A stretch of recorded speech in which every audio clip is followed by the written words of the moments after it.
sa ring ni Manny Pacquiao at Floyd Mayweather Jr., hindi lang isa sa pinakamalaking laban sa kasaysayan ng boxing. Itinuturing din itong richest fight sa laking araw ng posibleng kitain sa labanang ito.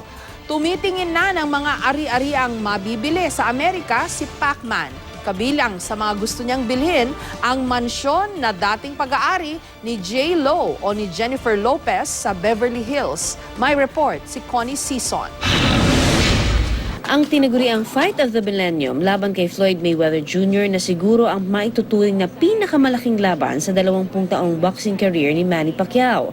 Pero imbis na ma-pressure, nananatiling masaya at relax lang ang Team Pacquiao. Tayo, itlog na may tinapay na may itlog para. Palagi ring present sa kanyang pagsasanay siyempre ang kanyang pamilya at pinakamalalapit na kaibigan na mismong si pambansang Kamauraw ang nagre-request sa kanila na sumama. Gusto daw ni Manny na talagang marami siyang kasama, marami siyang nakakausap para hindi rin siya nalulungkot habang nandito at nag-train sa LA. Nasa day 7 na ngayon ng training si Pacman. Nananatili na rin na nasa magandang kondisyon ang kanyang pangangatawan. Maganda yung kondisyon natin. Sawa ng Panginoon sa kanyang biyaya.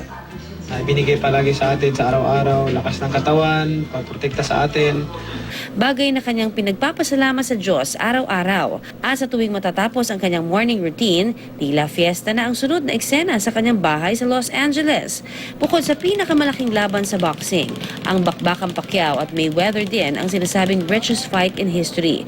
At sa laki na maaari niyang kitain, nag-ikot si Pacman sa Los Angeles para tingnan ang mga property na maaari niyang bilhin matapos ang laban. Sa downtown LA, tiningnan ni Pacman ang ilang properties na gusto niyang pagtayuan ng kanyang sports complex. Isa sa tinitignan nito ang mahigit 2 hektaryang warehouse na ito sa East LA sa presyong mahigit 15 milyong dolyar o katumbas ng mahigit 600 milyong piso. Ano tatawagin mo if ever? Ano magiging pangalan nito? Dito? Anong Pacman, Manny Pacquiao Sports Complex. Matapos ito, nag-tripping si Manny sa The Summit sa Beverly Hills 90210, isa sa pinakamahal at eksklusibong village sa Amerika para magtingin ng bagong property. Sa pagpasok pa lang sa 3,500 square meters na mansyon, makikita ang magarbong contemporary Mediterranean-inspired na bahay na ito na dating pag-aari ng Hollywood star na si Jennifer Lopez. High-tech din ang buong bahay na may automatic lights, heating and air conditioning systems at sariling home theater. Paglabas naman sa patio, makikita ang isang saltwater swimming pool at jacuzzi. Meron ding paradahan para sa mahigit 20 sasakyan. Lahat ng ito nagkakahalaga ng $12 million o mahigit 500 milyong piso. Okay naman, ayos naman. May privacy na siya at saka maganda. I'm pretty sure that my wife will love it.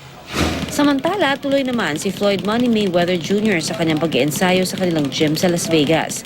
Sa panayam nito sa sports website na FightHype.com, sinabi ni Mayweather na puspusan pa rin ang kanyang paghahanda kahit na siya ang nakikitang yamado sa laban nila ni Pacman. Ayon pa sa kampo ni Mayweather, asahan na raw ni Manny ang mas agresibong kalaban. Ngayon pa lang daw ay naka-knockout na ng sparring partner ang Amerikanong boksingero. Mula rito sa Los Angeles, California, Connie Sison, GMA News.